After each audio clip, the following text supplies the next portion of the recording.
Okay, everyone, can you hear me? Cool. So you are in the right session. It's machine learning, or it should be called the future session, and it's the only relevant one you should be attending at SIGMOD.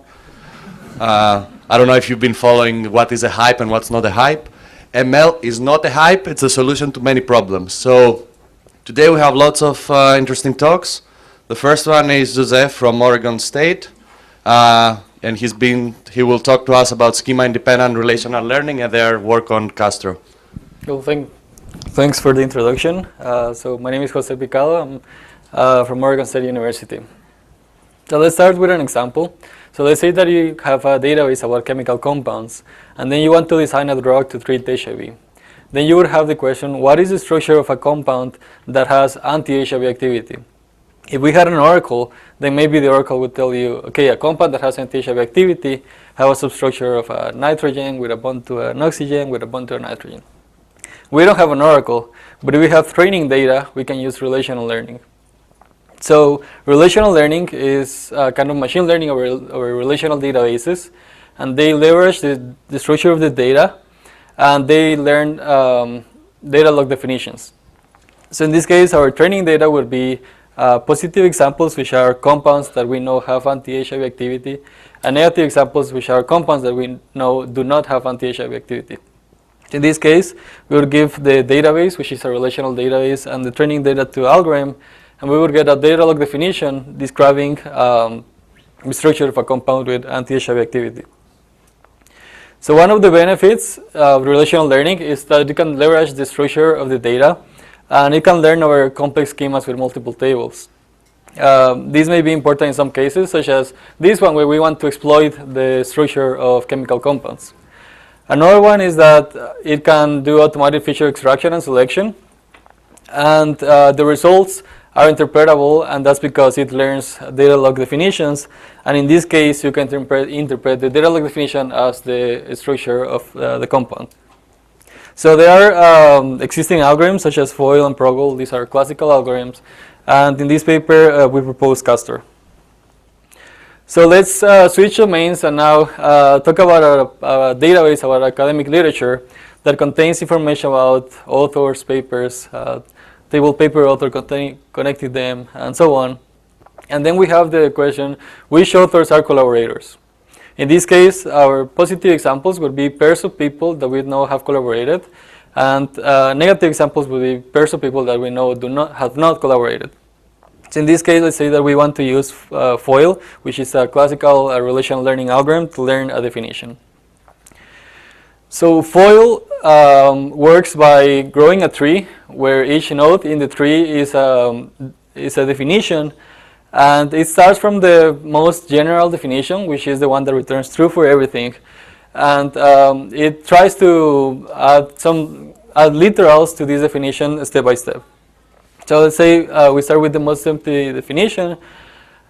We consider some literals, and then we assign some score to these literals. And this is according to some scoring function. For example, number of positive examples minus number of negative examples covered by the definition. So in this case, we would choose the one that has the highest score. If there's a tie, FOIL chooses one of them randomly. So let's say it chooses the first one and adds this literal to the definition. And then it repeats this process.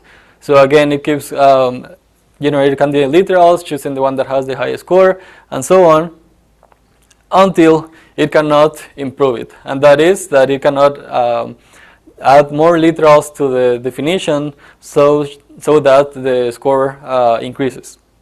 So in this case, the definition that FOIL learned is that two people are collaborators if they are co-authors, which makes sense. Now, it is well known that people may represent the same data using different schemas. For example, we have our database in this schema, and a database administrator may come and say, hey, you should compose your database or your tables to achieve better performance, and you should follow a more denormalized style schema. In this case, for example, putting all the information about authors in the same table and all the information about papers in the same table. Now, what happens when we try this database with the same data, just a different schema, and try to learn with FOIL? So let's go again through the process. It starts with the most general definition.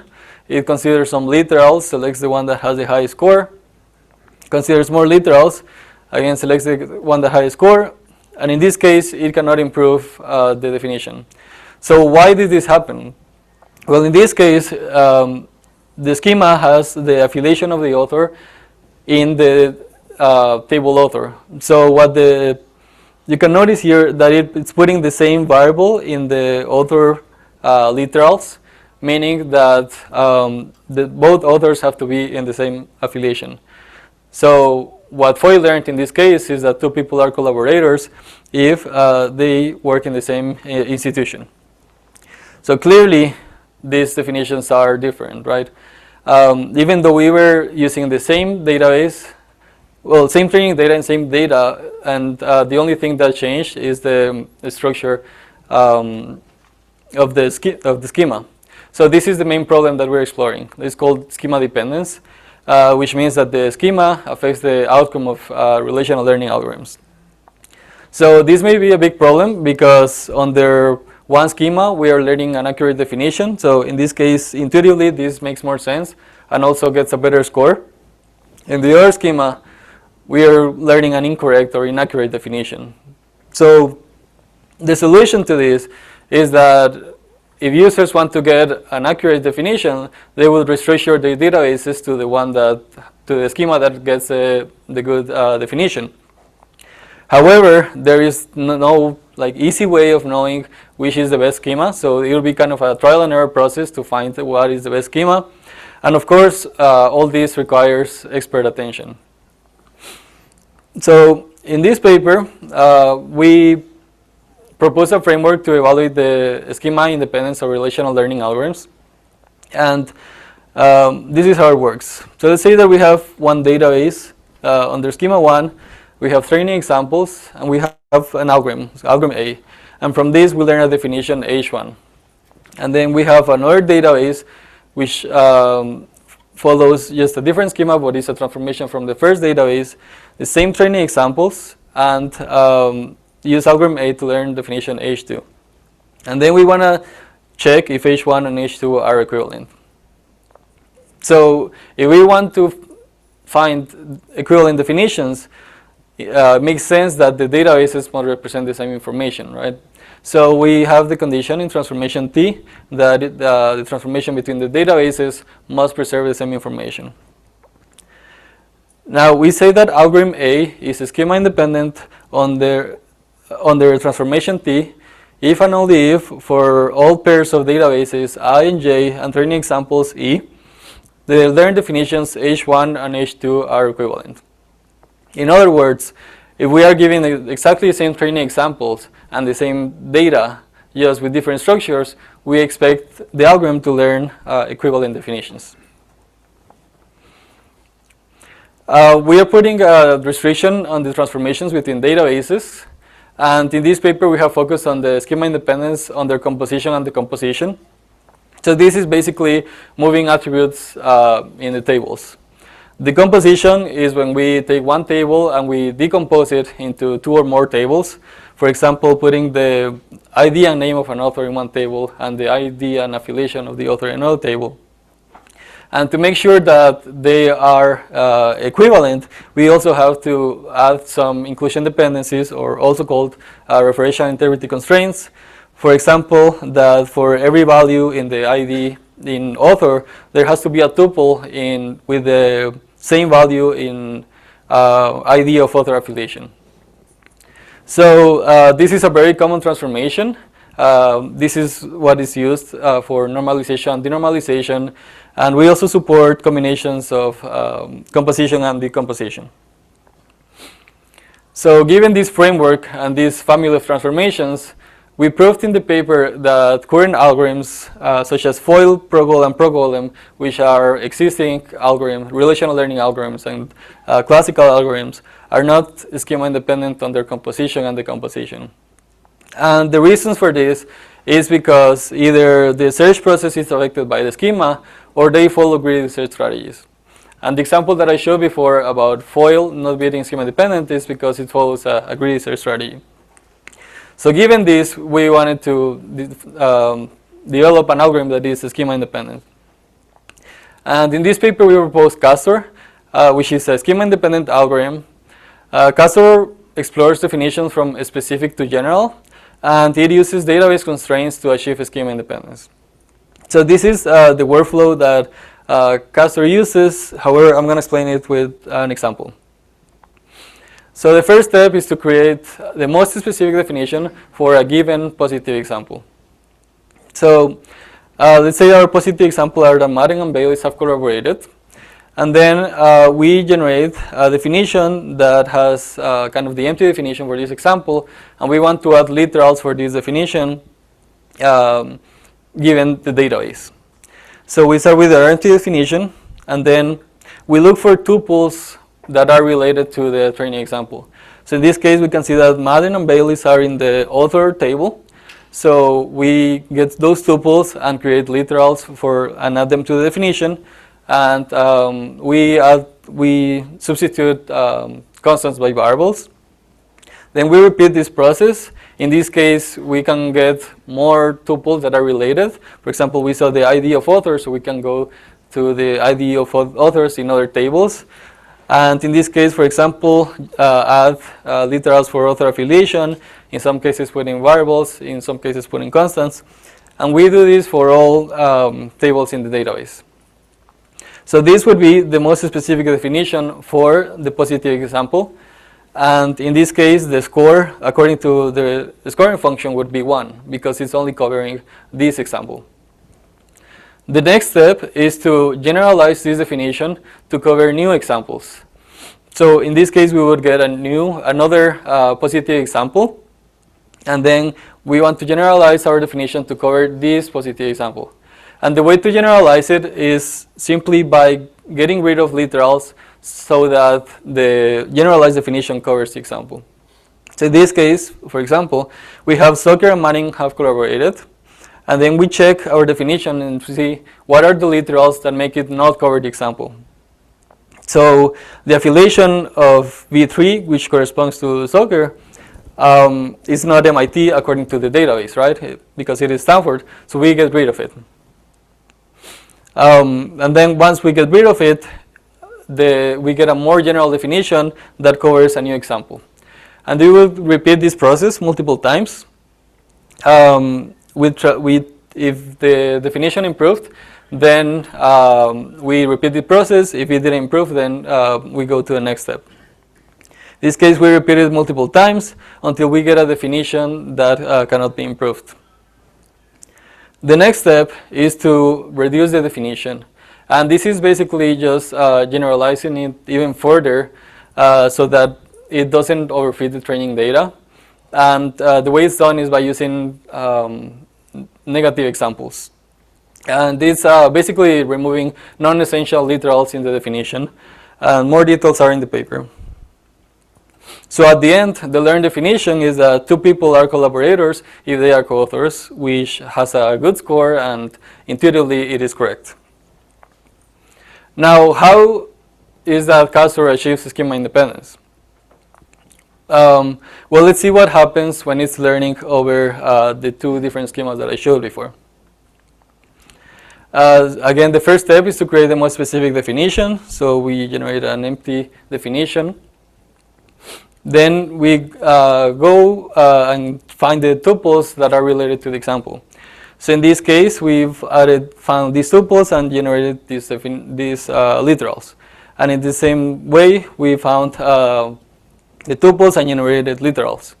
Notice in the second schema that these literals already contain information about the affiliation of the authors.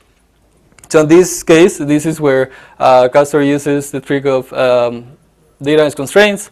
And if we have the database constraints indicating that for every author, for ID in author, there will be an ID in author affiliation, and the same for paper author, then Castor uses the database constraints to add more literals to the definition.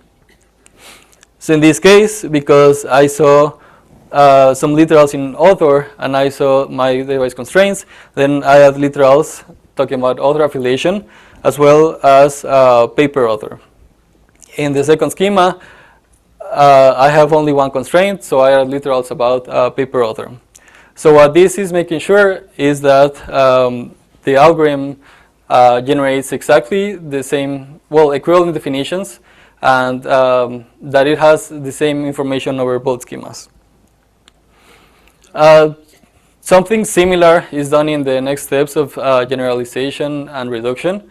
However, in this case, we're trying to get rid of literals. So when we are getting rid of literals, we also check the definitions and see what we have to get. We remove more literals. In this case, let's say that we are getting rid of this literal, but because of the inclusion dependencies, we would also get rid of this literal. And if we do that, you notice that we get this equivalent definitions over both schemas. So in the paper, we have a theorem proving that Castor is schema independent on their composition and decomposition. Now, relational learning algorithms do not usually scale to large databases because it's expensive to evaluate the definitions. So Castor implements some techniques to improve its efficiency. The first one is that it's implemented of an in-memory relational database management system. We use VolDB. So of course we can use the database system mechanisms that make it more efficient, and also part of the algorithm is implemented inside a stored procedure. So this reduces the number of API calls. Castor also minimizes definitions, and this is in an approximate and efficient way of minimizing definitions. So when we get minimized definitions, they are cheaper to evaluate. And Castor has to check multiple times if a definition covers an example. So the alternative way of doing it, or maybe the naive way, would be like if we have a data log definition, we translate this definition to a SQL query and then give this to the database.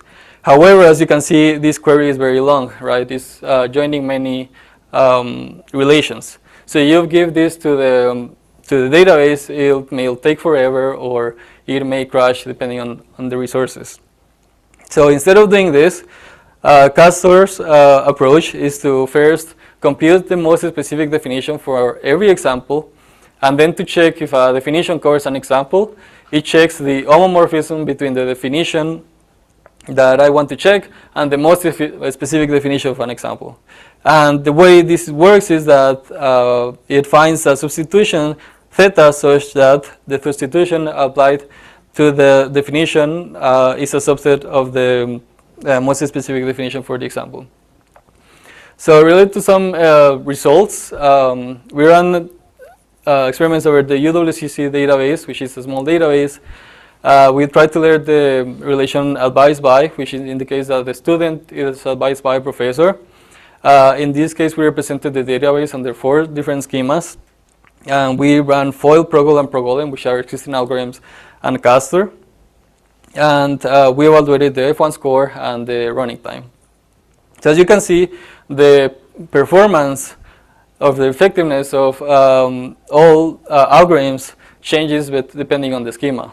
However, Castor is the same, and that's because it is schema independent. Now, there is also no best schema for the algorithms. In some cases, for example, FOIL does really bad in the first schema, but better in the last schema, but PROGOL is the opposite. And we can also see that Castor is as effective and sometimes most effective as other algorithms. We also ran experiments on a bigger database, which is the HIV database that contains information about chemical compounds. In this case, it contains 80 relations, 14 million tuples. And in this case, we represented the database under 2 different schemas. And we could only run FOIL and Castor, and that's because PROGOL and PROGOLEM did not terminate after 5 days. And in this case, you can see that the result of FOIL also varies depending on the schema. However, Castor's is the same. And we can see that Castor is also pretty effective. In this case, FOIL was faster, and that's because it follows a grid search strategy, but it pays by being schema dependent. So as conclusion, we saw what relational learning is, which leverage the structure of the data to learn data log definitions. We think schema independence is a desired property, And we propose Castor, which is schema independent and it's also accurate and efficient.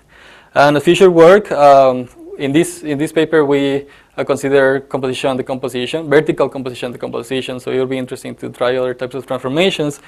And we would like to also extend this to learn over different data sources, because these data sources also follow different styles. Thank you.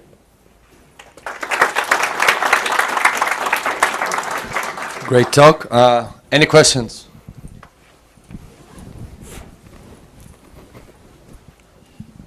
So it seems like performance is important to this. How important is it that it's a stored procedure versus done outside of the database? So the algorithm, because it's evaluating multiple, the algorithm is evaluating the queries multiple times.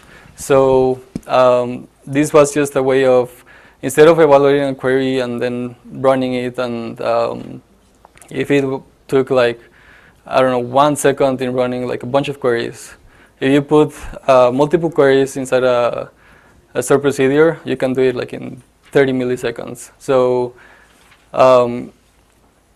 it helps it when it's creating the most specific definition. And this is actually what makes one of the keys that make Castor scale to databases, but other bottom-up algorithms, for example, ProGolem was another bottom-up algorithm, but it doesn't do this, so it doesn't scale. Did you see actual use case where people had different schema and they needed this kind of things? I mean, having a schema-independent relational learning?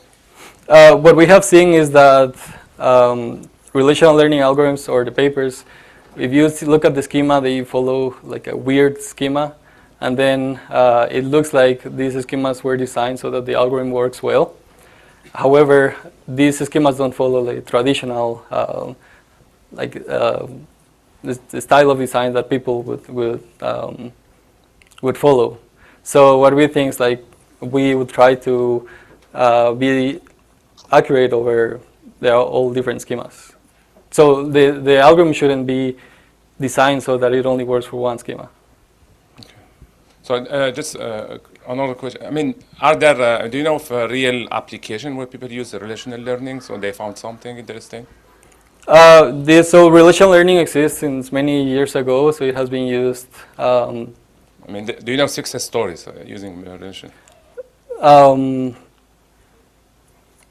My success story that I have applied, not yet, but I've seen it been applied. For example, there are multiple papers that talk about chemical compounds founding the mutagenesis, which are, mutagenesis, or that compounds are being carcinogenic, and so on. Yeah. Any last questions? We have time for one more. If not, I have a question.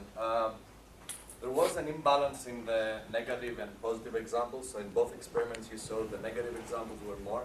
Yeah. That was to balance, I suppose, between like basically problem to flight overfitting. Can you elaborate more on it? What's the effect of your training examples on the performance of the algorithm?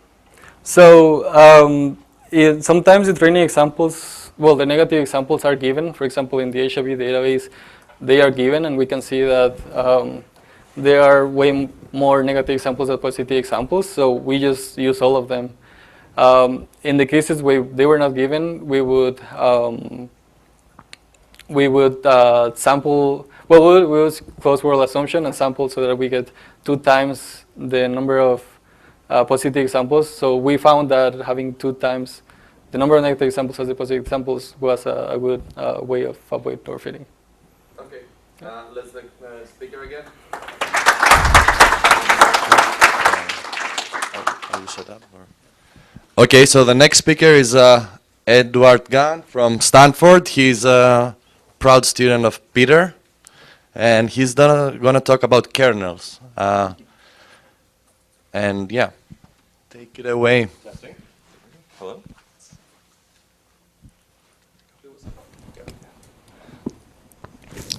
Testing. Perfect. Says.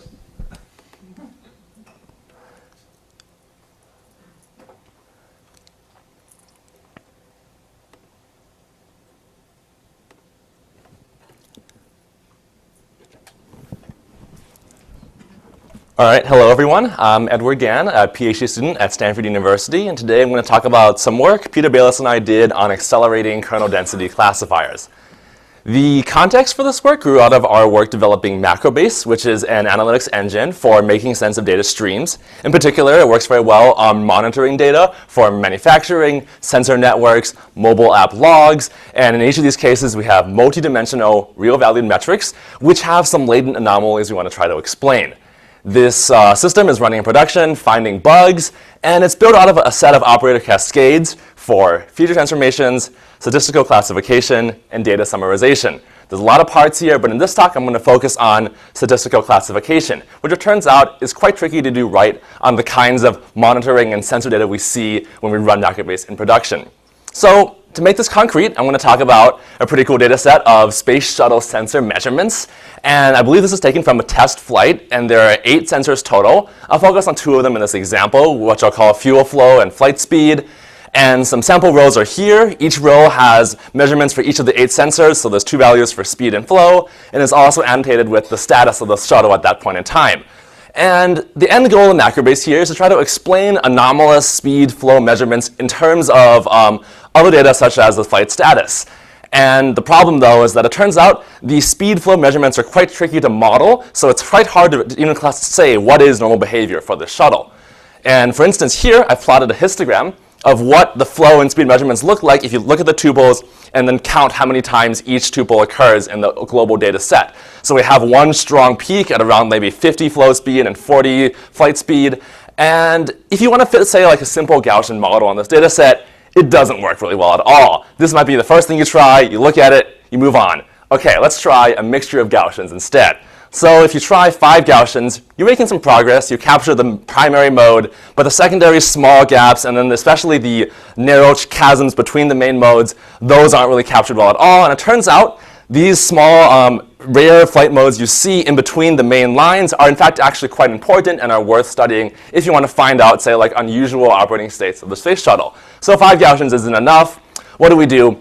The problem here is that both the Gaussian model and a mixture of Gaussians model make strong assumptions about the data set. And if the data set doesn't follow these assumptions, like the one on the left, we have to turn to other methods. So it turns out there's a method called kernel density estimation, which is quite powerful because it makes very, very few assumptions about the data set. As long as you have some reasonably smooth underlying distribution, it will converge to the true distribution of the data. This thing on the right shows what I call the probability density of the kernel density estimate distribution. You can see it captures most of the structure of the data pretty well, and it's a decent fit for our purposes. KDE, which I'll refer to for kernel density estimation, is sort of the statistical gold standard if you want to model data without making any assumptions. It's guaranteed to converge, it provides normalized true probability density values, and it makes few assumptions. And so if you look at the stats literature and even the scientific literature, people are using this all over the place. It's quite convenient. For instance, in astronomy, people use it to model the galaxy mass distribution. If you can predict, say, like sparse regions of galactic space, you can look at what galaxies form in those regions. And even in, say, like ecology, people use this to model like whale movement patterns. It's pretty cool. You can visualize where whales are congregating in the Arctic. How does this KDE estimator work? Well, since it makes very few assumptions about the data, it looks at every point in the data set individually. So each point in the data set contributes a kernel. What is a kernel? Well, if you look at the 5 points on the plot on the left, I have a data set for illustration of 5 one-dimensional measurements. The kernel is a small localized Gaussian bump centered at each data point.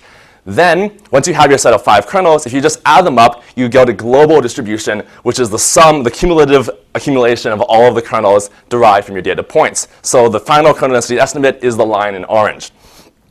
You can think of this as a mixture of n Gaussians, where n is enormous, it's the entire data set size. So if f of x is your estimate for the probability model, the kernel density estimate is just the sum of all of the kernels centered at each data point.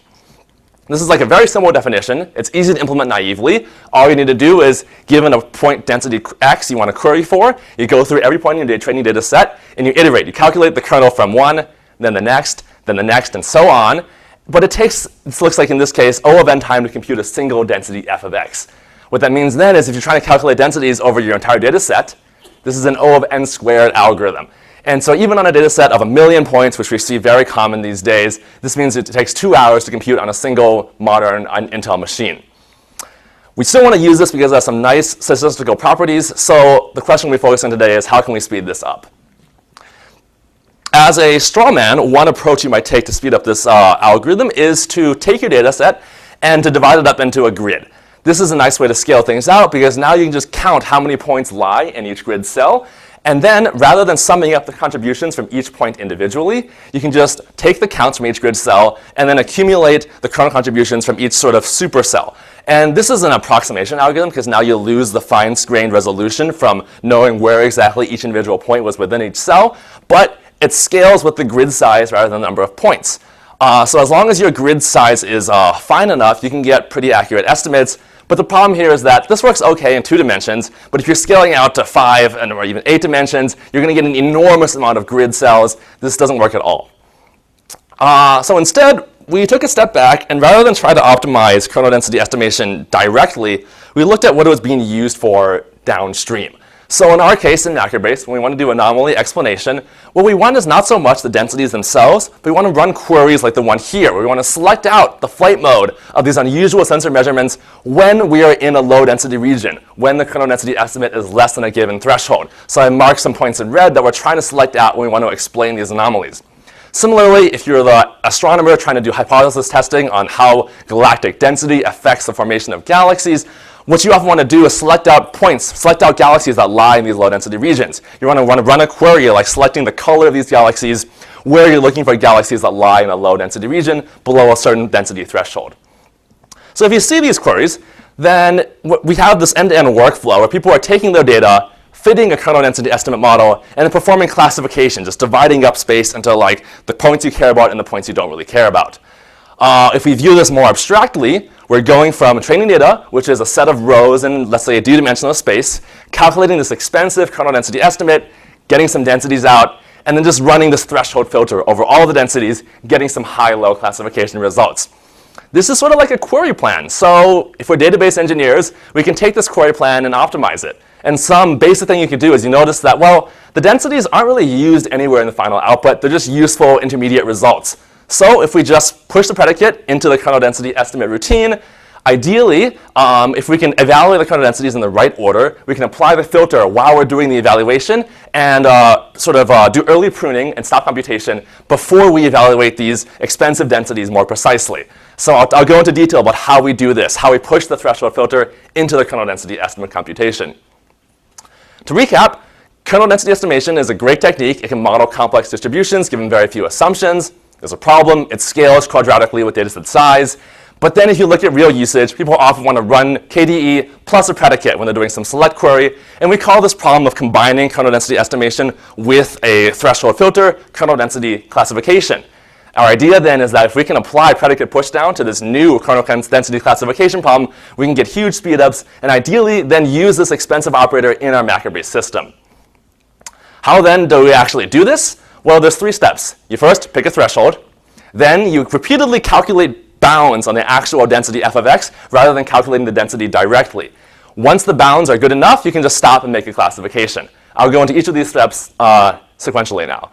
So the idea here is that if you have some true density f of x, it's often much cheaper to get a loose upper bound and lower bound on what the density actually is rather than calculating the density directly. So if you have some threshold target, which I've marked with an orange line, and you have some true density slightly above the threshold, you might get upper and lower bounds that are still pretty loose and like way above and way below your true density. But if you had better bounds, if you had, say, a lower bound that was above your threshold, you could stop right there. This is very obvious. Clearly, you're above the threshold. There's no need to compute anymore. Similarly, if your upper bound is below the threshold, you can stop. You're done. This is great. So we call these our threshold pruning rules. They're pretty common sense. Once you have good bounds, you can just stop computation. And then the idea is if we can then take a poor bound and gradually improve it until we get a good bound, we can, after a couple iterations, arrive at a point where our algorithm can stop and just say f of x is above the threshold. It's hit the pruning rule. The problem now is how do we actually compute these bounds and then incrementally refine them without spending too many cycles? And the way we do this is with an index. So one classic spatial index is the KD tree, what it does is, given points, in this case in a 2D space for illustration, it divides up this larger space into sub-regions. And each node in the tree splits the region along one single axis. So here, the first split splits along the x-axis, and then the second and third split each individual sub-region along the y-axis. And each node of this KD tree contains both the number of points inside as well as the axis it splits along. And in this case, the root node splits once, and then each subnode has another split. And notice that since each node tracks the number of points inside and its split location, you can easily get a bounding box for all the points contained within that subnode. And with the bounding box, you can then bound the total contribution, the total sum of all the kernels of all the points in that subregion. So in this case, again, if you have one subregion with a number of points, the total contribution is the sum of the kernels of all those points. And you can sort of sketch out the upper and lower bound cases for this subregion. The maximal possible kernel contribution from this region would be if all the points lie clustered in this like tiny corner of the box. And the worst case scenario is if all the points are clustered in the far corner. You can calculate this with some simple math. And the idea then is that with the bounding box, you get these upper and lower bounds. Then if you want to improve these bounds, all you need to do is look at your KD tree and then take that node and split it into its children. Since each node has a split along a given axis, once we have a larger box, we can subdivide it into two smaller boxes, and so on and so forth, until we have a collection of small boxes, each of which has a much more refined upper and lower bound that we can add together to form a global upper and lower bound on the final kernel density. And one final trick here is that you do want to control which boxes you split, because if you have a box that's very far away from your point, it might not matter to get very fine estimates for the points in that box, because it might contribute basically 0 regardless. So we have a priority queue to control which nodes we choose to look at first. So now we've covered how we calculate bounds on the kernel density, which is using KD tree bounding boxes. And we've talked about how we refine these bounds, which is just by splitting and traversing this KD tree index. There's one final step, which is how to pick a good threshold. The problem here is that you can just have a user specify a threshold, which is often decent if you're a physicist and you know some physics happens at a given actual galactic density. But if you're just given a data set, it's quite tricky to often know ahead of time what threshold you're interested in. So we have some methods for how to infer this automatically. The issue here is that depending on your measurement units, depending on the distribution, these probability densities can be values like 1.7 e to the negative 17. And it's very unpredictable what size they're going to be before you actually construct your estimator. So instead, what users often find convenient, and what we find convenient in MacroBase, is being able to specify, hey, what I want is I want to classify all the points, roughly 1% of the points, because I roughly know that that's the rate of outliers I expect in my data. So in this case, what we want is, it'd be great if we could set the threshold to be, say, a quantile of the number of the total densities in the data set. If we set the threshold to be the 1% quantile, we would classify 1% of the points. The problem here then is to calculate the quantile out of all the densities in your data set, you have to perform an expensive kernel density estimate. You can't just do classification directly. Except there's this cool bootstrapping technique you can use where you can in fact use classification to estimate the threshold by doing a sort of binary search and counting how many points are above and below an initial poor threshold. And with this bootstrapping routine, you can very quickly get a reasonable estimate of a good initial threshold, making this whole process much more usable. You as a user just need to specify a percentage value rather than a raw density value. So now we have the complete TKDC algorithm. We infer thresholds, or you can specify it yourself, calculate bounds, we refine these bounds, and how well does this actually perform? Well, if you look at the theory, on average, given n data points in a d-dimensional space, the naive algorithm takes O of n time to evaluate a single density, and with these pruning rules, we can evaluate that density and classify it in O of n to the d minus 1 over d time. This is an asymptotic speedup, which works pretty well for moderate dimensions up to, say, like 20. And in this case, as a concrete example, if we just plug into these big O notations, it's kind of hand-wavy, but this is roughly correct based on our measurements. If you have 100 million data points in 2 dimensions, you expect about a 10,000x speedup. And even in 8 dimensions, you'll expect about a 10x speedup. And to validate these big O results, we conducted some benchmarks. In this case, we implemented our TKDC algorithm in a single-threaded in-memory benchmark where we measured the total training time, the total threshold estimation time, and the total classification time to get a final throughput number of how many density calculations we were able to run through per second. And in this case, we had to set the threshold to be consistently at 1% rate, which is useful if you're trying to select out unusual data points. And for some baselines here, we compared against 3 other alternatives. First is a simple for loop, which goes through all the points and just adds them up naively just to show the total raw speed up. Second, we compared against an alternative, more standard KD tree approximation algorithm, which also uses a KD tree and bounding boxes, but doesn't have the same threshold pruning rules.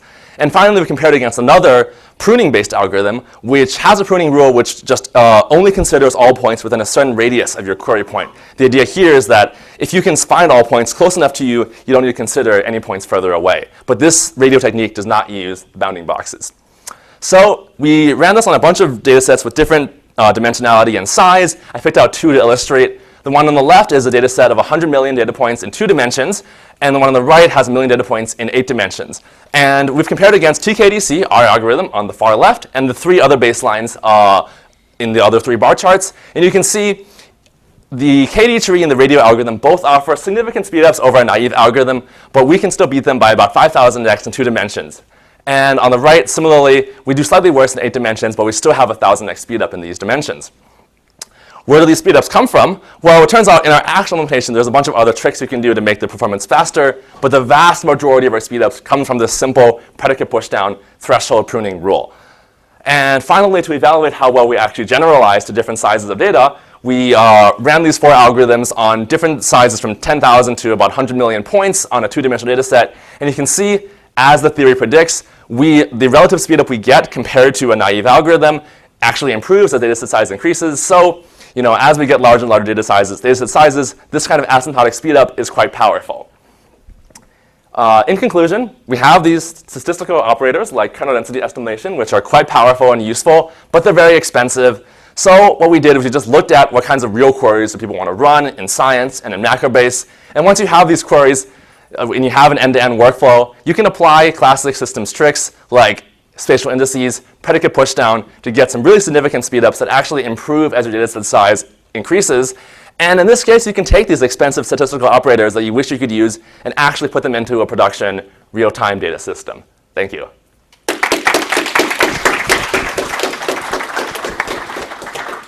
Any questions? All right.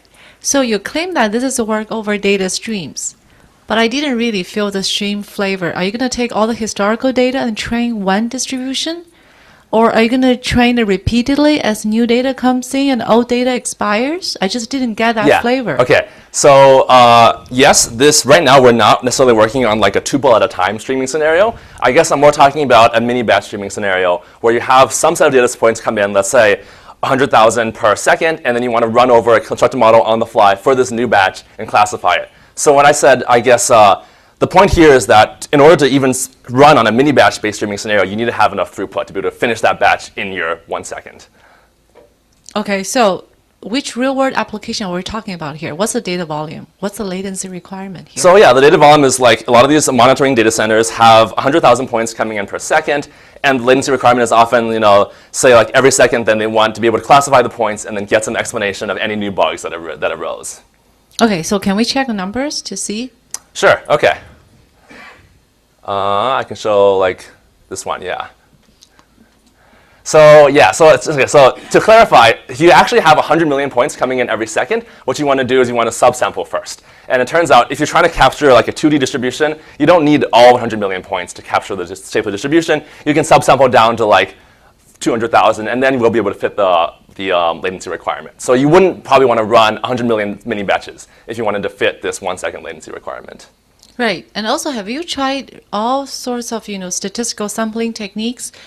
Because, for example, there are so many techniques. You can oversample, subsample, just, I don't get the picture. Are we talking about you're trying to make the most advanced density estimation technique, like stream speed, or are you just taking one classic algorithm, try to make it a stream speed? Well, yeah, so the reason we did kernel density estimators is because they have these very nice statistical properties that many other things don't have. So we thought, okay, if we can take everything that has all these great benefits and make it fast enough, that's good enough for our purposes.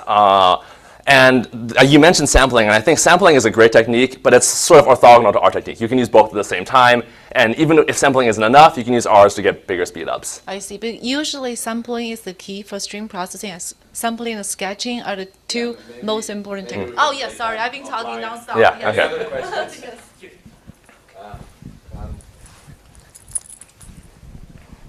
There was a question somewhere there as well. Hi, very nice work. So I wanted to ask, this implementation is on a CPU, right? Yes. So I wondered if you implemented this, say, on a GPU, would the speedups remain the same, or how would they change? What do you think? I believe this will parallelize pretty well on a GPU because you can sort of add up the contributions from each of the bounding boxes in parallel and then collect them together at the end. I have not tried though, so it's hard to say for sure. The reason we did CPU is because most of the industry partners we talk to have more CPU servers available, so they want to run this on a CPU. GPUs are definitely an area of future work. All right, thank you.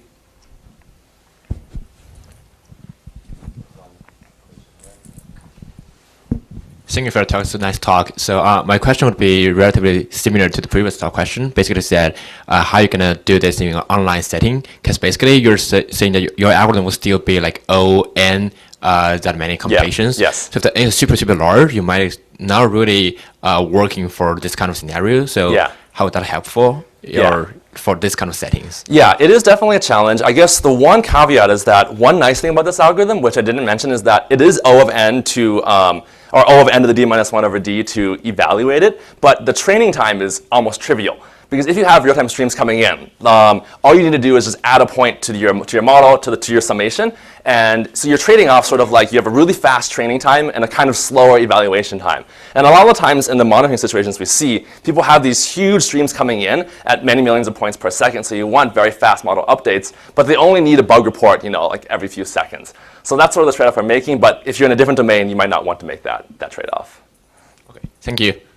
Any other questions? Yeah, I have a question. What's the accuracy of your model in contrast to querying the exact data? Yeah, okay, so let me go back here. So these results and most of the algorithm, based on the density bounds, are precise. So our bounds are not approximate bounds. We're saying guaranteed this density is between this value and this value. So if one lower bound value is above the threshold, assuming floating point precision, it's precise. You can obviously introduce extra approximation steps which make this algorithm even faster, which I didn't go into here. But the point is that even with the precise algorithm, you get the majority of the speedups.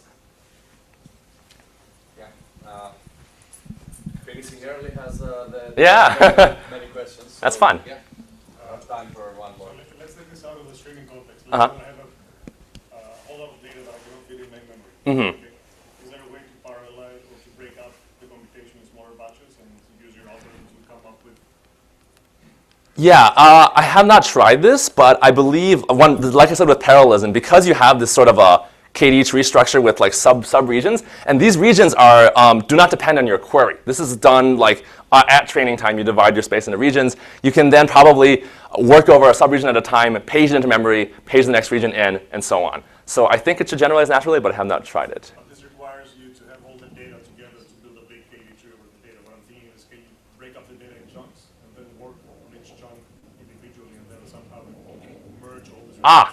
Yes, you could too. You wouldn't be as efficient because you wouldn't have a combined KD tree. But since the actual definition, right, the beauty of this algorithm is to compute it, you just calculate a single sum. So like it's associative, it's commutative. You can combine it in any order you want. That should work, yeah. Okay, let's thank the speaker again. Thank you. Okay, so the next speaker needs no introduction, and in fact, he's giving proof that machine learning systems are the future of database conferences.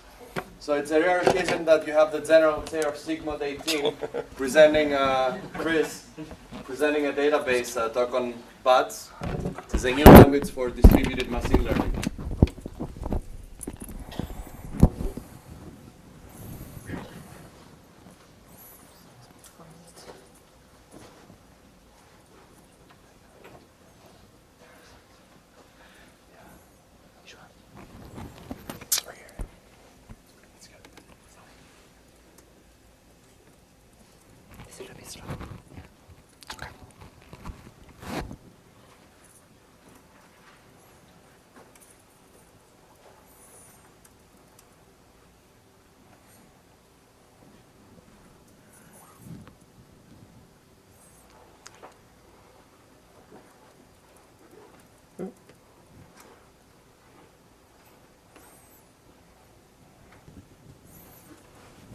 Okay, well, thank you for that introduction.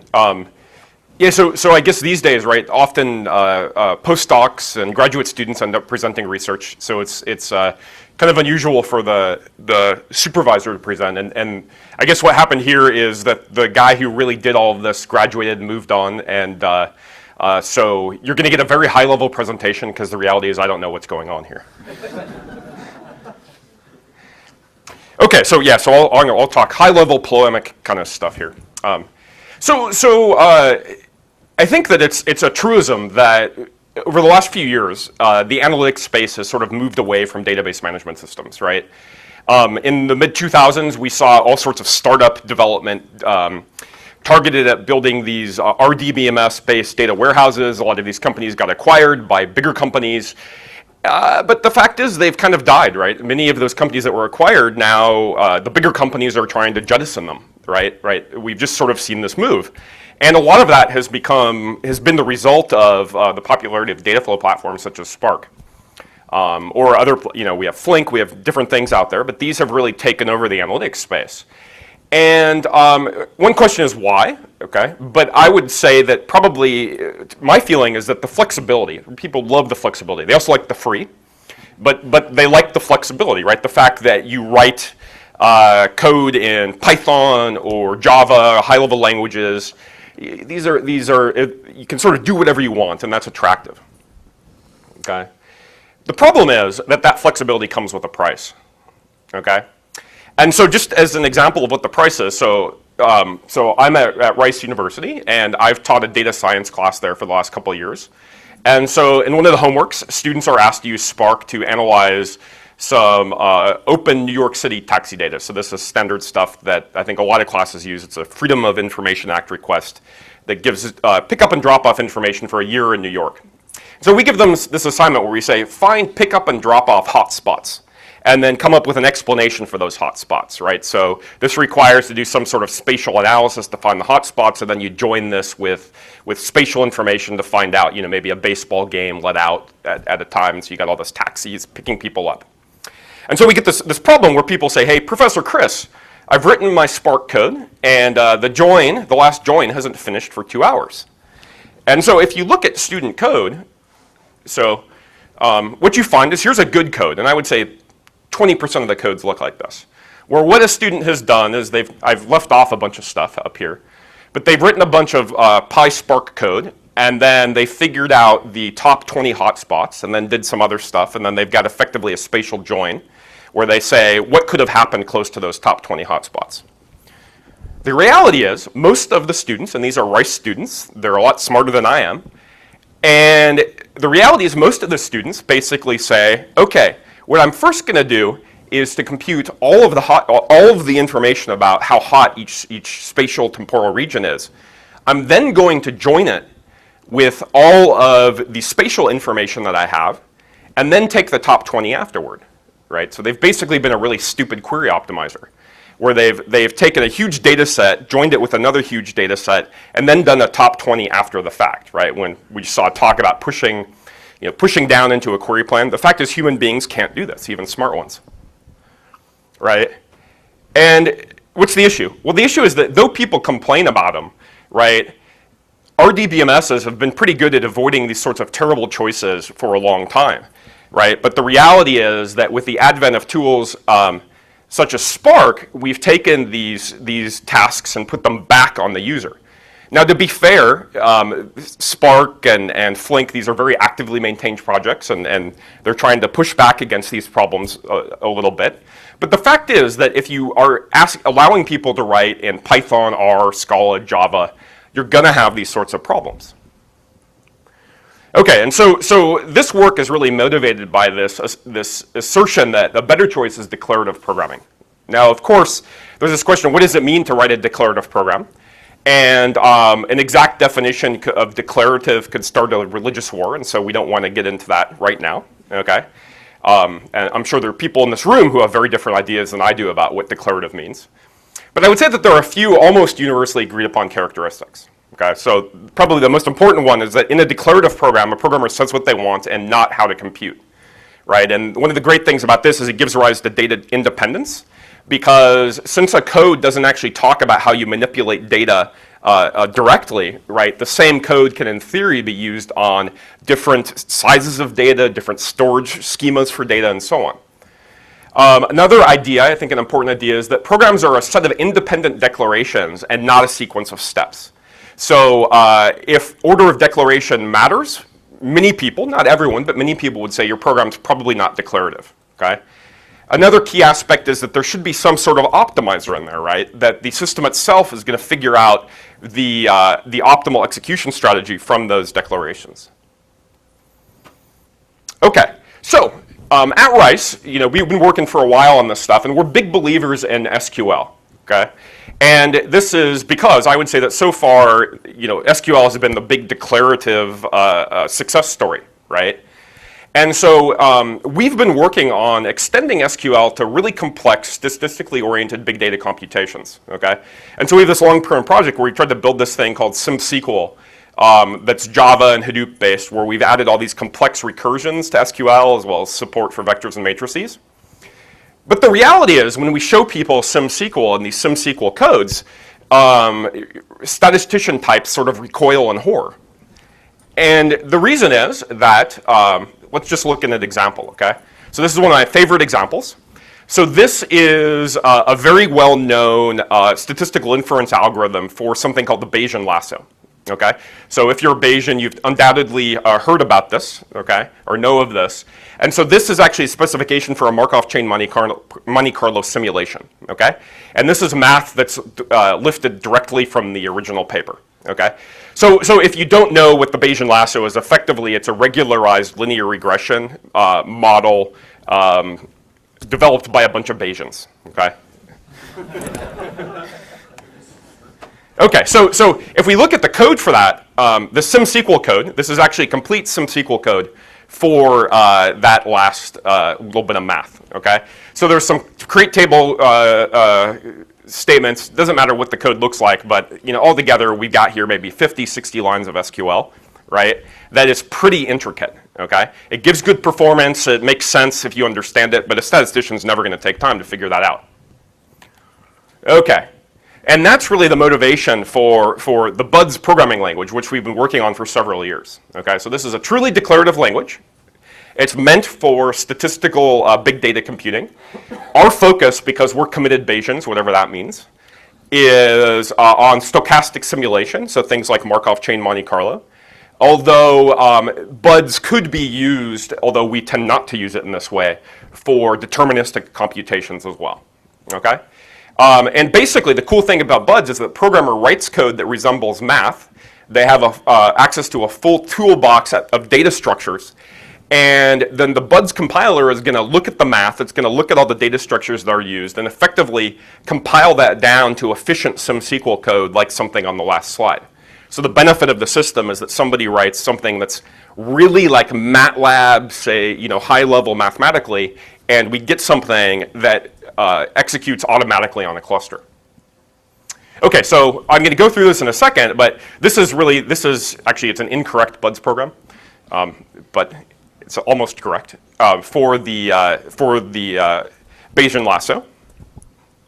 Okay, and the cool thing here is that you can actually look at the math from the last few slides, and you can almost read it off directly, right? So we have here, we have A equals X transpose X. This is a gram matrix computation, and then plus the inversion of this D matrix, right? And so a user basically writes code that looks almost exactly like that.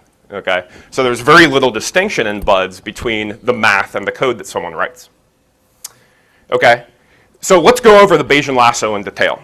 Okay, so to sort of talk about how BUDS works.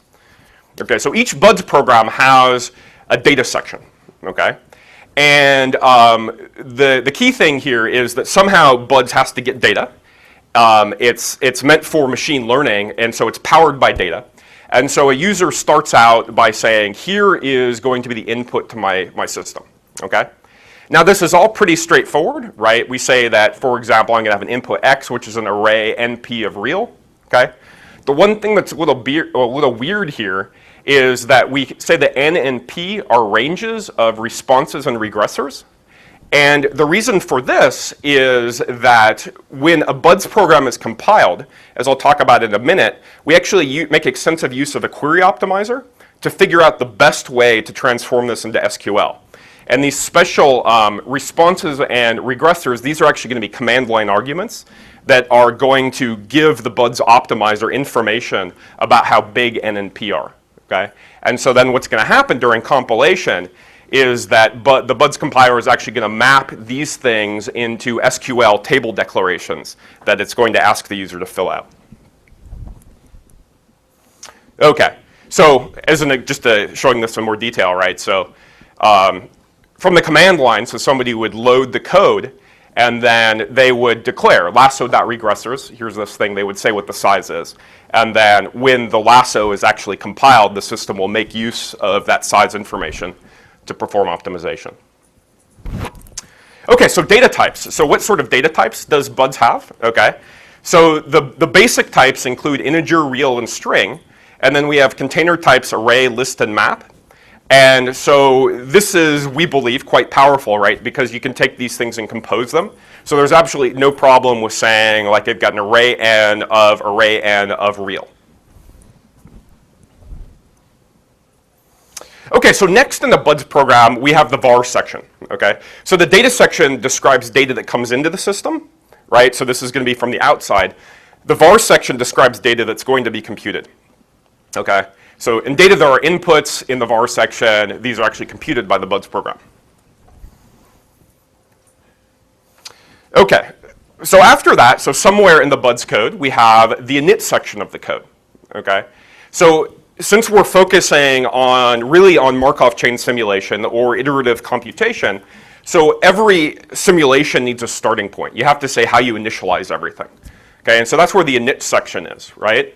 And so here's where things at least get to start to get a little bit interesting, right? In that the init section has a couple of rules that talk about how we're going to perform the initial assignment to some of the variables. Okay.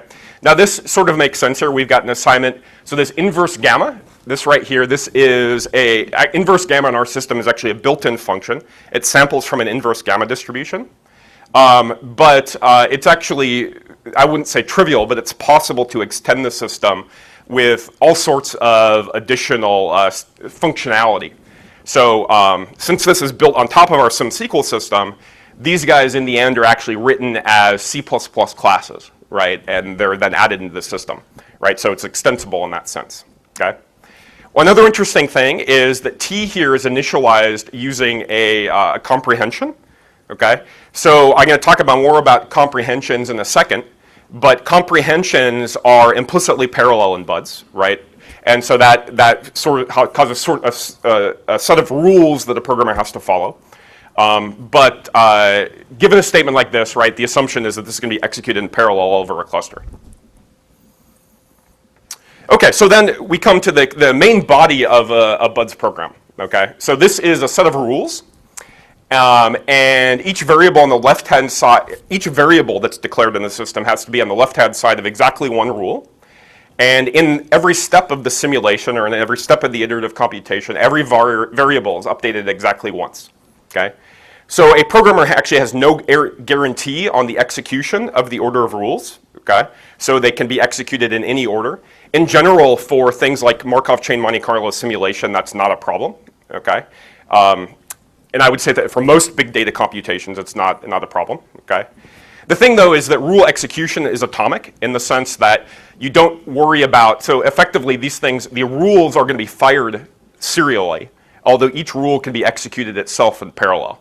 So you're not going to have a problem with an update rule of, say, y conflicting with an update rule of yy, right? So these won't happen at the same time. Okay, so as you're probably seeing here, the right-hand side of a rule in BUDS often looks a lot like MATLAB. Okay, so there are many built-in operations over scalars, vectors, and matrices, where matrices and BUDS are actually 2D arrays, right?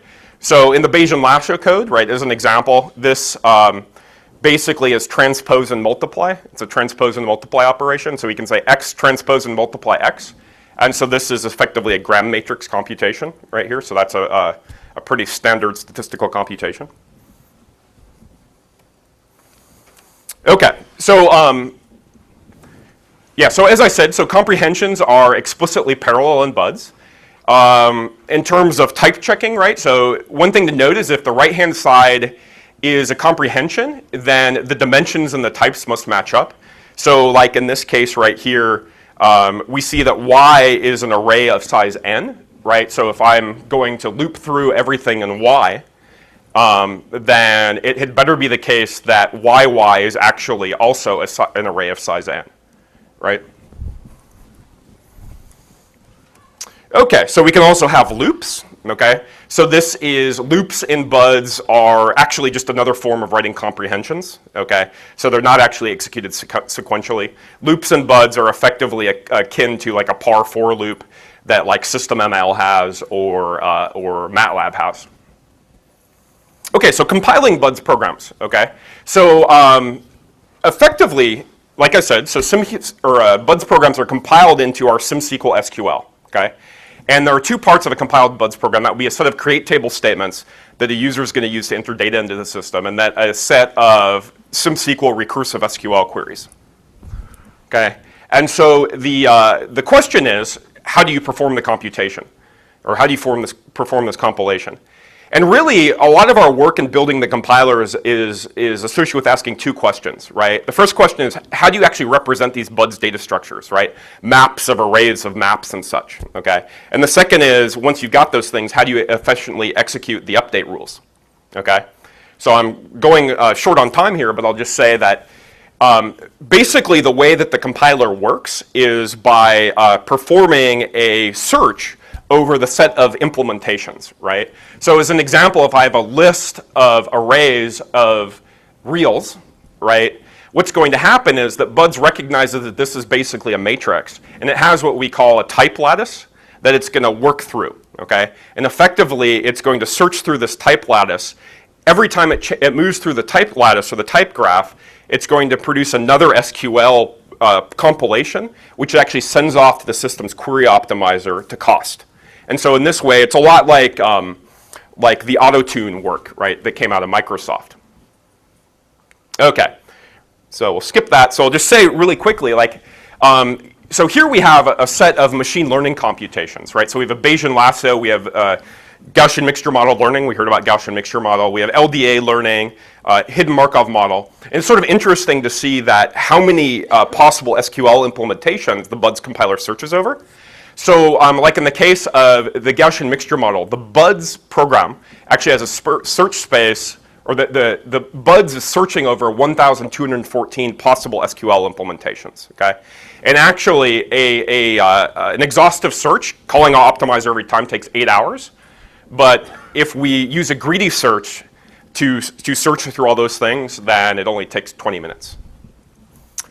Okay, and we've got some experiments in the paper. Basically, the story is that if you take like an optimized buds Bayesian lasso versus a very carefully implemented vector and matrix version of the same SimSQL code, right, we're a little bit slower. So this is 5 minutes per iteration versus 4 minutes per iteration over, this is I think a 10 machine execution over a relatively large 1,000-dimensional data set. Right, so we lose a little bit compared to a handwritten SQL. Okay, and I will just end it there and see if there are any questions.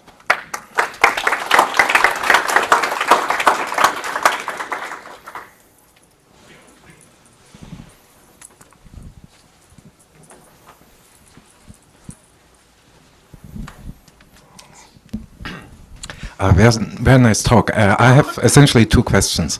The first question is, how do you model convergence checks if you only support comprehensions?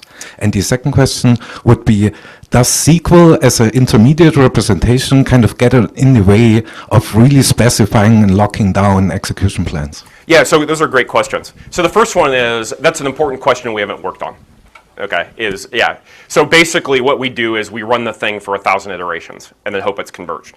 Okay, so the answer to the second question is that we thought a lot about that actually, right? Like as an example, we could compile to something lower level, right? Relational algebra or something even lower level than that.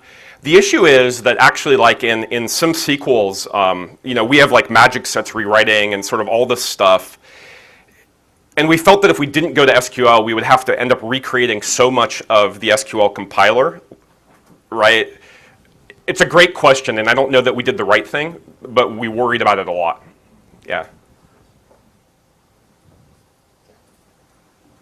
I have two questions too. Uh-huh.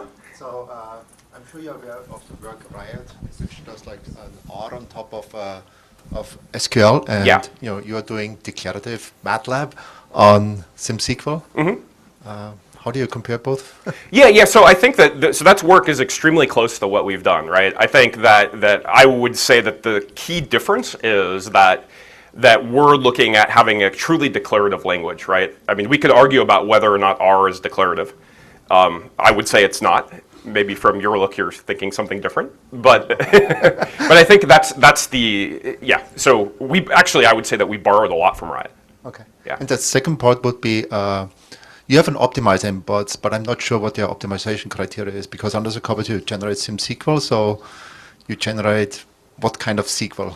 How do you cost your strategies and your alternative execution plans in bots? Okay, that's a great question. Yeah, so what we do is every time we come up with an alternative, we're actually not generating plans in BUDS, it's just generating SQL, right? And it's really the thing it's fundamentally iterating over is types, like implementation of the BUDS types, right? Mapping them to relations, as well as the way that we're specifying the computations, okay? So I skipped over some of it. For example, like, you got different representations of matrices, like big distributed matrices, and different implementations over those. Now what we do is when we come up with an SQL, we give it to the SimSQL optimizer, and then it comes up with a cost, like the actual. So in our case, it's like I think it's a guessed execution time, right? And so that's fundamentally what the BUDS optimizer is searching over, right? So it says, here's an SQL. Tell me how long it's going to take to execute this, right? Then it'll tweak it, and it's going to do a greedy search to try and come up with the best SQL.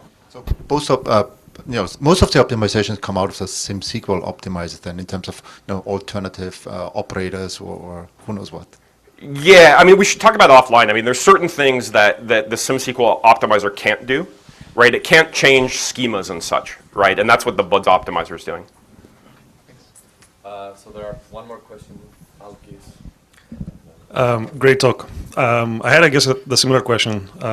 So you seem to be compiling from BUDS to equivalent SQL statements, and then you have another level optimization. Right. Have you thought about just skipping one of these two? So we just compile it down to a SQL statement and let the optimizer take care of the rest. Yeah, I think I'm not answering this very well. So I mean, I think there's one thing that the biggest thing that BUDS is searching over the optimizer is how you implement these data structures. So if somebody says, I have a map of maps of arrays, okay?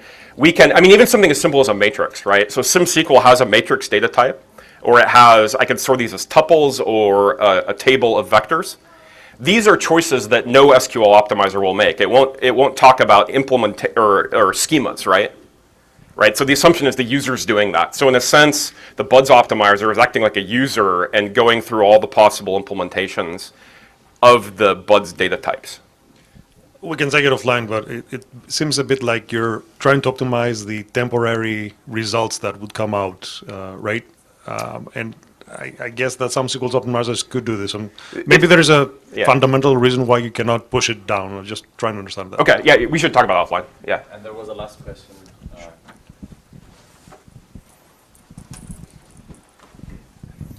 So, excuse the naivety of the question. Use the word simulation. I'm not sure simulation of what. Oh yeah. So again, it's me being lazy. So typically we're doing Bayesian computations, okay? And so the sorts of declarative programs that we're running are actually stochastic, okay? And so I'm using simulation as shorthand for a stochastic program. Okay. Now that being said, although this isn't our focus, I'm making the claim that this could also be used for non-stochastic programs. Although that, again, since we're Bayesians, we tend to write stochastic code. So that's why I'm using the term simulation. Yeah. Okay, let's thank our speaker again.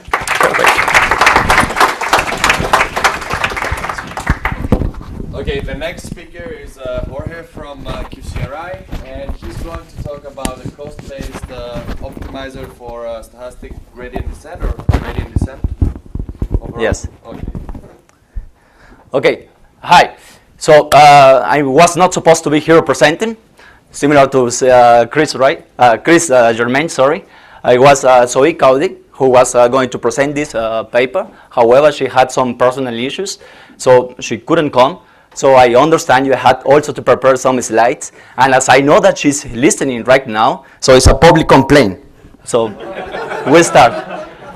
So the question is, what is a data scientist? So everybody knows, yes, it's the sexiest jobs of the 21st century, right? And we saw already some cool pictures here of people, the second talk showing the visualizations you can get from a data scientist, right? And that is what people think that a data scientist does. So they are not programming bots, sorry. That is what they believe, people, right? And what a data scientist believes is producing this beautiful graph with insights of data, trying to help in taking better decisions and so on. But in reality, what a data scientist is doing is really breaking their brains and trying to figure out what is the best machine learning algorithm for a particular problem and doing some hyperparameter tuning. And not only that, these data scientists must have a very good coding skills to get good training times, right? And at the same time, high accuracy. So basically, a data scientist, anything you want, but sexy. So the question is, can we have a database-like machine learning system where basically the user or data scientist just sent the problem, that means the machine learning task, and the system automatically figure out how to solve that particular problem. So really like in databases where you send the what part in the SQL and not the how part, right? But of course there are problems with this, that one of the things is that the standard statistics used in databases, they are not very helpful here, because in machine learning it's very task specific and very also specific to the input data set, right? So fortunately there are two well-known observations, is that if you can model the machine learning problem as an optimization problem, that means, for example, you have here the loss function, that is the data term part, and you have a regularizer function that will guide this algorithm in the model space. Then, based on that, you can use, for example, a gradient descent algorithm to solve that optimization problem, right? And the idea is basically you will be computing the vector, that is basically the model you want, and on each iteration you will run in this. You will be running that, and the objective is to minimize this function, and of course you will have some convergence condition where you will decide to stop, right? And basically that's the focus of this system. We are trying to solve or to provide a database-like system that provides an optimizer for this particular kind of problems, when you model already your machine learning task as an optimization problem. Of course, we are not the first with this, trying to exploit this observation, that is a well-known observation. So people from Wisconsin, they already proposed on how to integrate a stochastic gradient descent, that is SGD, inside a database. But a stochastic gradient descent is not the only one. So there are basically three fundamental gradient descent algorithms, but there are more than that. But the fundamentals is basically what is called also batch gradient descent. It takes the entire input data set. The other extreme is the stochastic gradient descent that takes only one data point on each iteration. And there is the mini batch gradient descent that is a sample of data points on each iteration. Based on that, we can say which algorithm to use. So we did a small experiment where we used different data sets, and that's basically for logistic regression, and we figured out that it's not an all times winner. In some cases it's SGD, in other cases it's BGD, and so on for MGD. So how the data scientist, when he's coding the gradient descent, what is the algorithm he will choose? So basically that's what we are trying to solve, help here the data scientist by just giving us, as I said, this problem, the machine learning problem. Then we will figure out, giving some declarative language that will provide us. So we will figure out, first of all, how to abstract these machine learning tasks. And then after that, we will try to optimize. Once we have this abstraction, we will come up with some machine learning task plans in an optimized manner. And of course, use a cost-based optimizer so that we choose the right algorithm to solve that particular problem that the data scientist is interested in. And of course, and then the question is how good at the end the machine learning system will be. And for that, we implement our ML for all system on top of another system that we have at QSRI that is called RIM. that will help us to basically deploy our machine learning code into the real existing platforms like Spark, Java, or including Postgres. So let's start with the GD abstraction. So to explain you how it works over abstraction, we will use as example the stochastic gradient descent. So basically we have a first operator, that is the transform, that basically this operator will normalize, for example, the data for the following computation. After that, we have what we call the stage operator, and basically it's nothing else than initializing some global variables for your real computation. And in this case, for gradient descent, it's basically, for example, the step size and initializing the first W vector, that is basically the model. Then, for stochastic, we have a sample operator, but for the batch gradient descent, this sample simple, it doesn't exist. In other words, it's optional. And here we just take at random one of the input data points, and then we move to the next operator, that is the compute, where we really compute the gradient of that data point.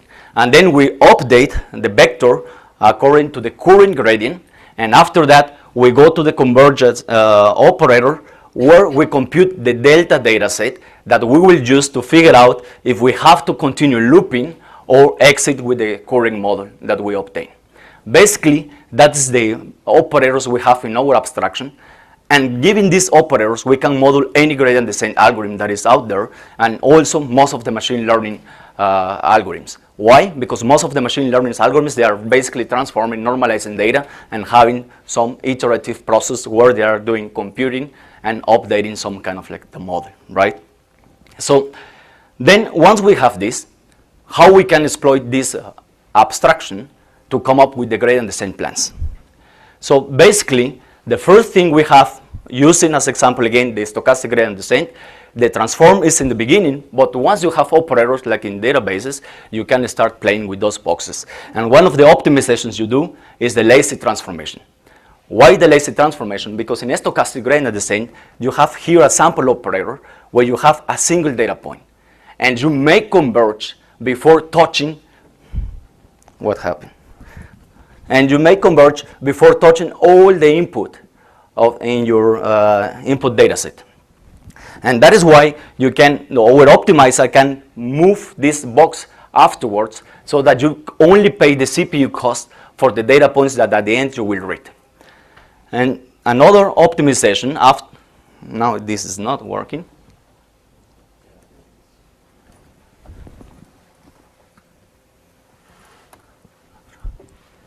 Yes, good. Then we can also have physical implementation for each of these operators. For example, we exploit that for the sample operator. As a default, for example, on Spark, when doing sampling, you do the Bernoulli sampling, which means if you have a large data set, you have to read the entire data set to pick your sample. That, of course, is going to be very expensive in cases where you are just worrying about or taking a small sample from that data set. And then we come up with the random partition, of course, where you take just randomly one of the partitions of your input data set, and inside that partition you take at random one data point. Still, this method has some problem, that is random IOs. Because in a stochastic gradient descent, you have one data point per iteration, but maybe you will have hundreds or thousands of iterations, which means you will be touching many partitions on each iteration. So you can come up with another method that basically is the shuffle partition. You will pick at random one of the partitions, and inside you will shuffle all the data, and then you will read all sequentially. So you transform all these random IOs into sequential IO. And in case you finish all the data points in that partition, you move to another random partition and do the same operation until you converge. So basically, that's the two main optimizations you can, or we are exploring right now by using our abstraction. And just having this, we can end up with a search space that is relatively small, and that we can exhaustively search on this search space. But in this case, for example, we are not using, for the batch gradient descent, the lazy transformation, because anyways you need to read the entire data set. And also for the lazy transformation, we don't use the Bernoulli sampling, because in that case it won't pay off, because you have to read the entire data set to take that sample. So these are the two options we ignore from this search space. And then the main idea having this search space is, okay, let's build a cost model so that we can attach the cost for each of these plans according to an input machine learning problem and an input data set. So basically, that's the main idea. We have the cost model where, thanks to our abstraction, we can attach a cost for each of these operators, and then the cost, for example, for the BGD, that is batch gradient descent, is going to be basically the sum of the cost of all the operators in our abstraction. And thanks to that, we can attach one cost that, in this case, in terms of response time, and we simply take, of course, the fastest plan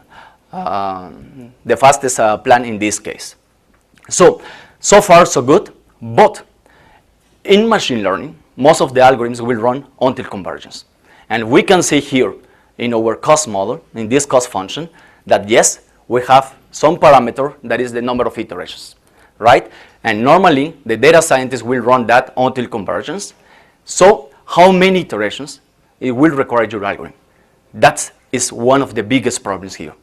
The theoretical bounds that give us the upper bound, in fact, they are completely unrealistic in practice. It can give you thousands, when in practice it will take 7 or 10 iterations. So it's completely useless. So we had to come up with a new approach of computing, on estimating this number of iterations that will take any particular gradient descent plan. And for that, we come up with a speculative approach, and the idea is as follows. So basically, we depart from the observation that the error sequence will follow very well-known distributions.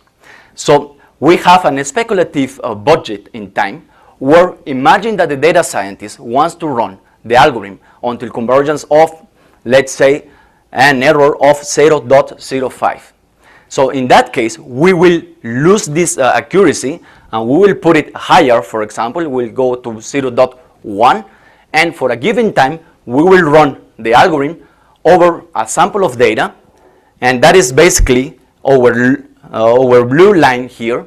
And once it converges, that normally is going to be fast because we have a very high error here. In that case, we will try to fit this curve, and this curve after the green line, in fact, is the real time, what after you run this algorithm for the real error. So we can see that after fitting that line, the red one at the end, it will basically end up more or less at the same number of iterations. And that is what we were looking for. We don't want to have exactly the same number of iterations, but to be on the same range, basically. That's the first observation. And the second one, as I said, we use it, this speculative approach, we use it over a sample. So the question is how this sample will affect this number of iterations. So we did also a number of experiments where the blue line is you run the algorithm on the entire data set, and of course here you decrease on the sample size. And basically we can see here, the blue line is here in the middle. Most of the sample size, they finish or they converge almost at the same time. So in other words, we can really safely have this speculative approach where we take a sample. Over this example, we lose a bit the accuracy so that it can converge faster. And then once it finishes in this speculative approach, then we do the fitted line, can be a linear curve, and then we estimate the number of iterations on where we see that is going to converge. So now, after doing this, the question is, okay, how good is going to be in reality? So there were two phases that we wanted to know, is how accurate our cost model is and how accurate we are estimating the number of iterations, and how good at the end also the training times and the accuracy is with respect to the baselines. So the details about the experiments, of course, you can find it in the paper, but basically here on the x-axis we have different data sets, and on the y-axis we are capturing the training time. And we have basically two plots, two systems here. That is the real time it takes the system, the machine learning algorithm to run. And this one is what our optimizer is estimating. And this is for a fixed number of iterations of 1,000. And we saw that in fact our optimizer is doing a good job in all of the data sets. And that gives us, that is an accurate cost model. But then the question is, what happens when it's until convergence, right? So we did the same experiment. The only difference is that now we run it until convergence, and we saw that in fact we are again on the same range on our estimations. And that means that our iteration estimator is also good, this speculative approach. Now the question is, okay, it's good. Now, are you prevent us to avoid these, the worst cases when you're running the SGD plans or the gradient descent plans? So for that, again, we have different data sets and we have different executions. The mean is the fastest plan that you can run for each of these data sets. The worst plan, the plan execution, that means how long it takes really to execute that on ML for all. And this is the speculative approach, that is basically some overhead that we are adding. And we saw that in fact, if you see the solid green bars, they are always the same as the blue ones, which means we're always picking the fastest plan. And the overhead is basically negligible compared to the complete runtime. So now we compare again some baselines. MLlib, that is the state of the art on top of Spark, and the SystemML, that is also state of the art using Spark and also Java in the current version. And of course we have ML for all, and for SystemML we have two, because SystemML needs to transform the data into some particular format so that they can process it. So of course for different data sets, and we see overall that we are faster than all these two systems, and in some cases, including SystemML couldn't perform. We did our best effort implementation on top of SystemML, and we were getting out of memory exceptions. And yeah, now we achieve good performance, and what about the accuracy? And here the real baseline is MLlib, because it's doing the Bernoulli. So even if you have some skew in your data, so the Bernoulli will avoid this and will give you like the best accuracy. And we are seeing that even if we are picking fastest plans and we are doing some smart sampling, we are not losing in the accuracy. And here again the problem with SystemML, because those runs it couldn't be finished.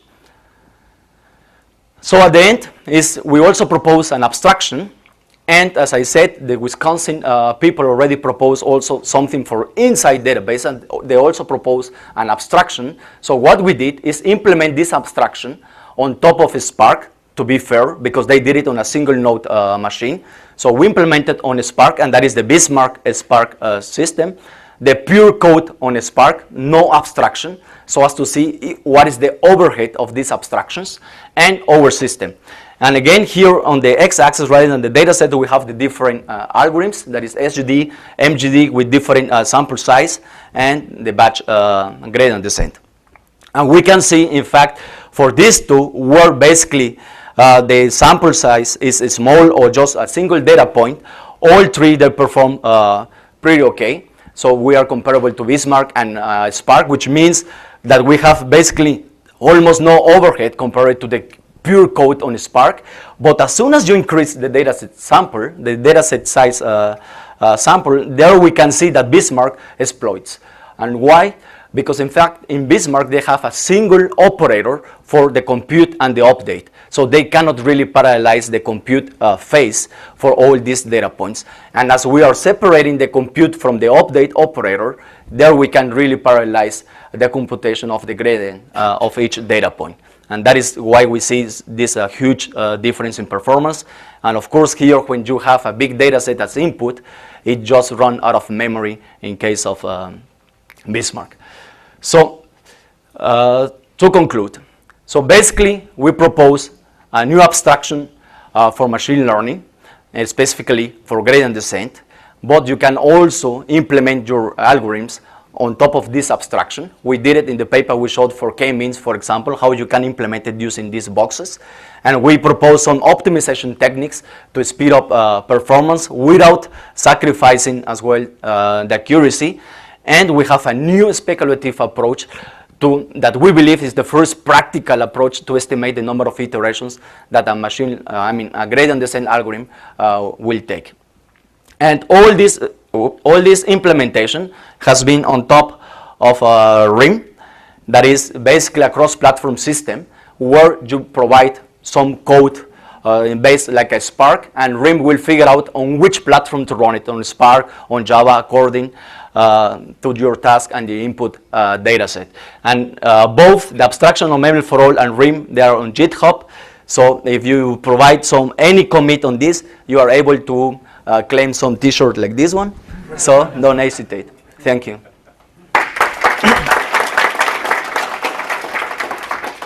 Questions?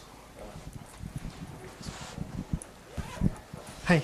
Yeah. I have a question. So, how accurate is your number of iteration estimator for, say, more complex? Because SGD's convergence depends upon, like, for example, what kind of a learning task am I doing? Like many deep learning things, they don't scale very easily, and the behavior in the beginning of the gradient descent is very different than like in the later stages.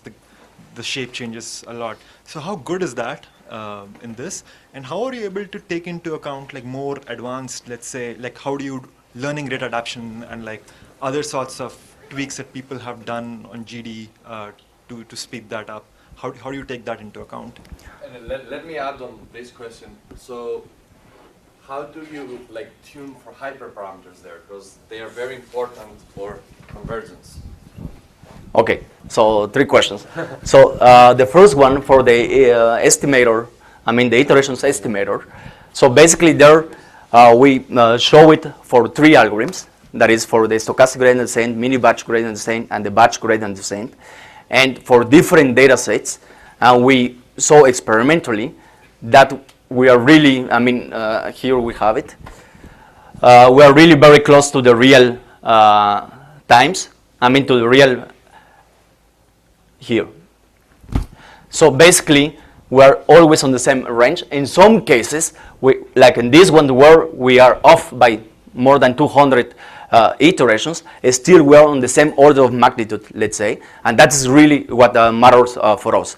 Because in the theoretical bound, I mean the upper bound is really sometimes more than 2 orders of magnitude difference. So yes, experimentally we show that we are very close to this real number of iterations. This is logistic regression? Yes, that is logistic regression. And we also did it for SVN, so it's there in the paper. Then, before to your question, the second question, if I remember, can you recall me your second question? My second question is how do you deal with these learning rate changes? Yes, that is goes. ADAP, for example, is an algorithm where the learning rate is adapted, right? Yes, It doesn't work. Don't get me wrong. Yeah, and that is also goes to the hyperparameter. But for all these tricks that people has been doing to gradient descent, they can be supported with the abstraction. So basically, you have to go into the update and compute operators.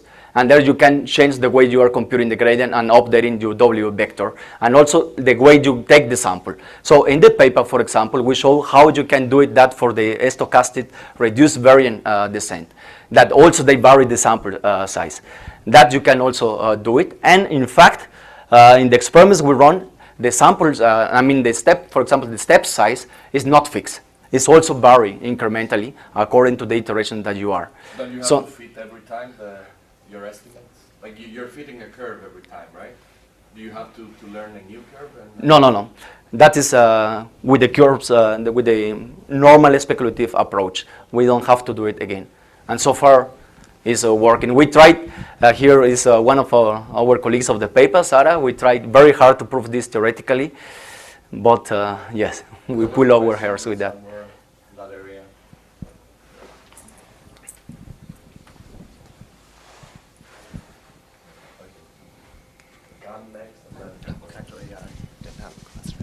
We have time. So if you guys are building this, well, some of this on top of Apache Spark, I'm assuming you're using a bulk synchronous parallel coordination model? Yes.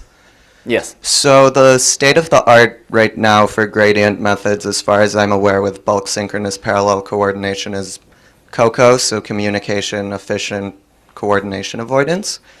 And there was a work at one of the NIPS workshops this past December on taking COCO and doing a very similar sort of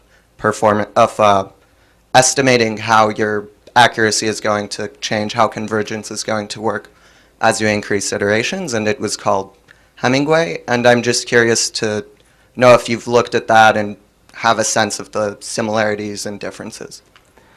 Okay. No, so far we didn't look at that work. We have been looking, for example, to supporting asynchronous models rather than synchronous, and like a hog wilt, for example.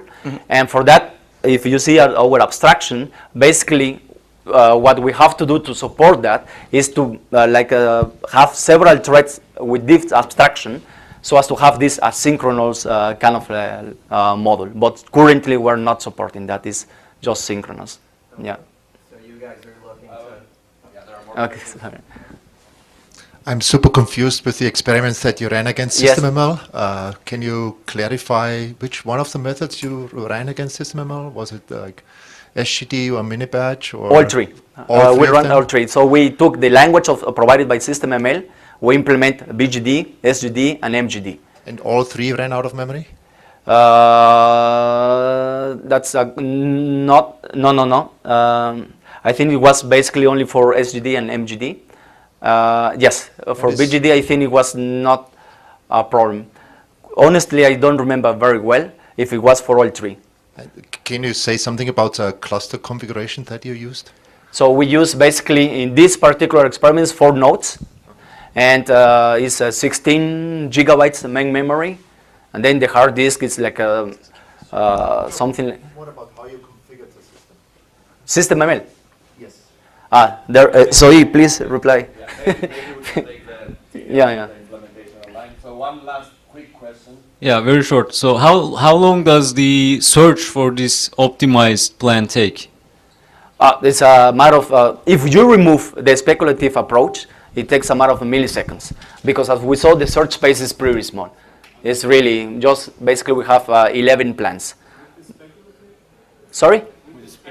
There it was taking a matter of 2 or 3 seconds, something like that. Depends on your speculative budget that you give, yeah. And was STD always the winner? Or how often did you pick anything else than STD? Yes, in the paper we showed that for different, but mainly what we saw is that there are standards or well-known observations in machine learning for gradient descent, that if your data set is small, you go for batch gradient descent. We basically were confirming all this, but in a systematic way. So as soon as you plug new gradient descents, we made up finding new insights. Thank you.